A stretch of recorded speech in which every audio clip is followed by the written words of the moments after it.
What's up YouTube, ici Guy pour une nouvelle vidéo et aujourd'hui je vais vous parler de Snapseed, une application de retouche photo disponible sur Android et iOS. J'espère que cette présentation vous plaira et sans plus attendre, on démarre.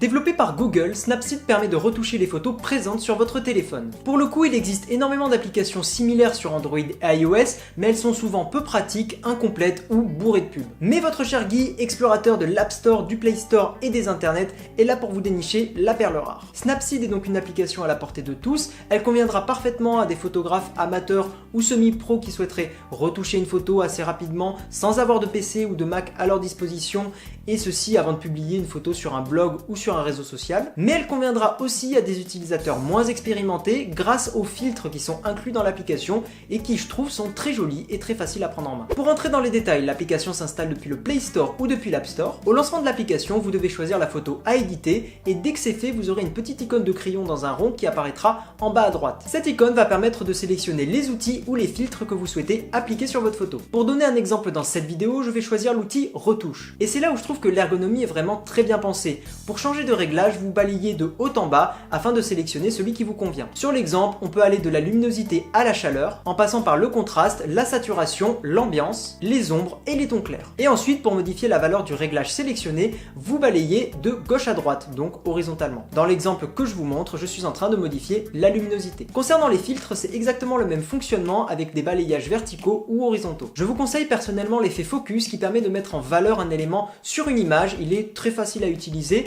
et donne un petit côté très sympa à vos photos. Ce que j'aime dans Snapseed, c'est l'ergonomie, le nombre d'outils disponibles, il n'y a pas de pub et surtout que l'application soit vraiment accessible pour tous les types d'utilisateurs. Et à propos de ce que je n'aime pas, au final il n'y a pas grand chose, je trouve l'application quand même super bien développée. Il y a juste un petit truc qui pourrait être sympa à ajouter, c'est par exemple une petite explication à côté de chaque réglage pour expliquer aux utilisateurs néophytes à quoi correspond ce qu'ils sont en train de modifier. Par exemple, une petite explication sur l'ambiance, les tons clairs et les ombres aurait pu être très intéressante pour nous apprendre des choses sur la photo. Je vous remercie d'avoir regardé cette vidéo, vous pouvez retrouver le lien de l'application dans la description et dans les fiches. Dans les vidéos précédentes, je vous ai parlé de If, une application qui permet d'automatiser des tâches disponibles sur Android et iOS, et de Morecast, une application météo également disponible sur nos deux plateformes. Si vous ne les avez pas vues, vous pouvez cliquer sur les annotations et dans les fiches. N'hésitez pas à me dire en commentaire si l'application du jour vous a plu, je vous dis à la prochaine, ciao tout le monde!